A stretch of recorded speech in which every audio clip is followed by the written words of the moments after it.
Matius 16 ayat 15, Tuhan Yesus menanyakan kepada murid-muridnya, dan pertanyaannya ialah, "Saya siapa?" Lalu Petrus yang menjawab, "Engkau adalah Kristus, anaknya God." Lalu Tuhan Yesus menjawab kepada Petrus, dia berkata, "Diberkatilah engkau, Simon Barjona, karena yang mengungkapkan bahwa aku adalah anaknya God adalah Bapakku di surga." Dan di 1 Yohanes 4 ayat 15 dikatakan, "Barang siapa mengakui bahwa Kristus adalah anaknya God, God berdiam dalam dia dan dia dalam God." Dan karena kita tahu bahwa God berada di surga, karena Tuhan Yesus mengajarkan kalau kita berdoa, Bapa di surga. Jadi kalau Bapa berdiam di surga, bagaimana Bapa bisa berdiam di dalam Petrus? Dan kita akan buktikan bahwa yang berdiam dalam Petrus adalah rohnya Bapa. Di Yohanes 15 ayat 7 dikatakan, "Kalau kamu berdiam dalam aku, perkataan-perkataanku berdiam di dalam kamu." Tadi dikatakan bahwa God yang berdiam dalam Petrus.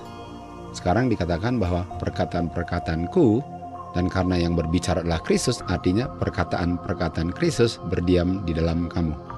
Mari kita lihat apakah ada hubungannya perkataan-perkataan Kristus yang berdiam dalam kamu dengan God yang berdiam dalam Petrus atau dalam kamu. Di Yohanes 14 ayat 10 dikatakan, "Kamu tidak percaya bahwa aku di dalam Bapa dan Bapa berdiam di dalam aku. Perkataan-perkataan yang aku ucapkan kepadamu, itu adalah Bapa yang berdiam dalam aku." Artinya perkataan-perkataannya Tuhan Yesus adalah perkataan-perkataannya Bapa yang berdiam dalam Kristus. Jadi apa perkataan-perkataannya Kristus yang adalah Bapa yang berdiam dalam Kristus? Di Yohanes 6 ayat 63 dikatakan, "Perkataan-perkataanku yang aku ucapkan kepadamu," dan ini Kristus yang berbicara, "adalah roh." Artinya perkataan-perkataan Bapa adalah rohnya Bapa yang berdiam dalam Kristus. Artinya yang mengungkapkan kepada Petrus bahwa Tuhan Yesus adalah anaknya God adalah rohnya Bapa. Karena Bapa yang berdiam dalam Petrus, sementara Bapa berdiam dalam Petrus melalui rohnya. Artinya rohnya Bapa lah yang mengungkapkan kepada Petrus bahwa Tuhan Yesus adalah anaknya God. Di Yohanes 14 ayat 17 dikatakan, "Roh itu adalah roh kebenaran." Dan kita tahu tadi, roh itu adalah rohnya Bapa yang berdiam dalam Petrus dan juga berdiam dalam Kristus. Dan roh itu adalah roh kebenaran. Artinya rohnya Bapa adalah roh kebenaran yang berdiam di dalam Kristus. Di Yohanes 14 ayat 6 dikatakan, kebenaran itu adalah I am, Tuhan Yesus. Tuhan Yesus katakan, "Akulah kebenaran." Artinya akulah roh kebenaran itu. Karena kebenaran itu roh, dan Tuhan Yesus katakan bahwa akulah kebenaran, artinya akulah roh itu, akulah roh kebenaran. Roh Bapa yang adalah kebenaran berdiam dalam Kristus, dan itu adalah rohnya Kristus. Artinya akulah roh kebenaran itu. Dan lawan kata kebenaran adalah yang tidak benar atau bohong.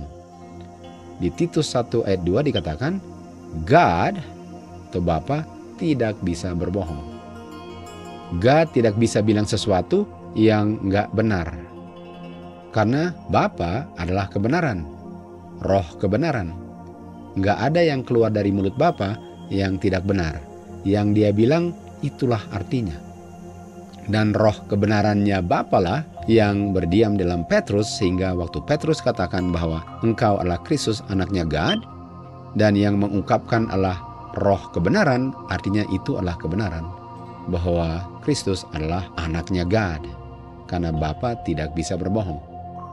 Jadi pertanyaannya, kalau kita menyangkal bahwa Kristus adalah anaknya God, artinya roh kebenaran tidak berdiam di dalam kita. Karena Bapa yang adalah kebenaran mengatakan bahwa Kristus adalah anaknya.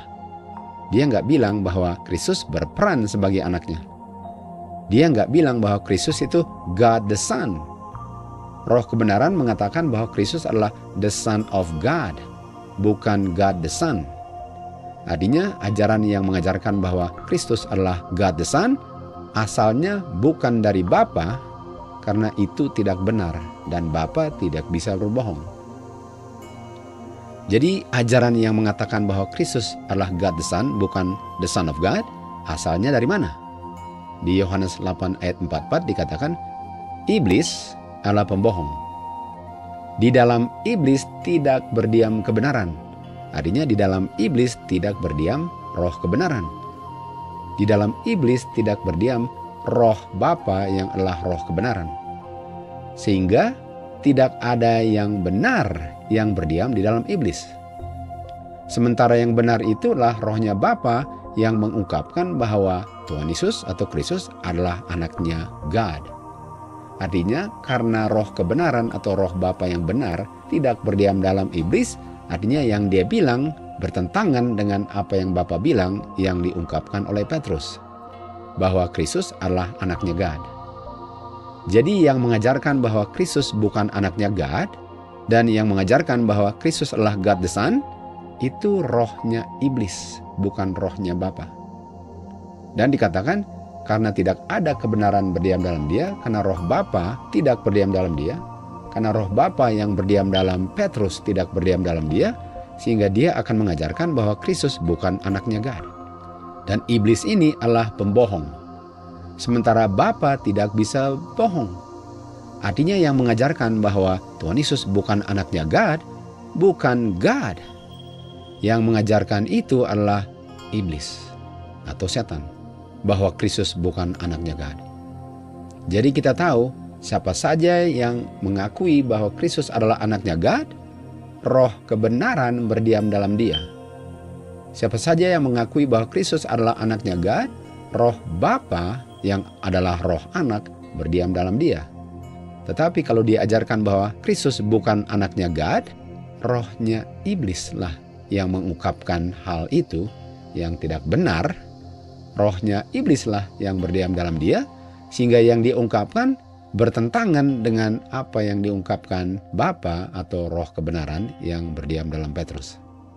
Dari apa yang diungkapkan, kita tahu rohnya siapa yang berdiam di dalam dia. Roh Bapa yang adalah kebenaran yang tidak bisa berbohong mengatakan bahwa Kristus adalah anaknya God. Sementara rohnya iblis yang adalah pembohong dan tidak ada kebenaran di dalam dia mengatakan bahwa Kristus bukan anaknya God. Angels were expelled from heaven because they would not work in harmony with God. They fell from their high estate because they wanted to be exalted. They had come to exalt themselves, and they forgot that their beauty of person and of character came from the Lord Jesus. This fact the fallen angels would obscure, that Christ was the only begotten Son of God,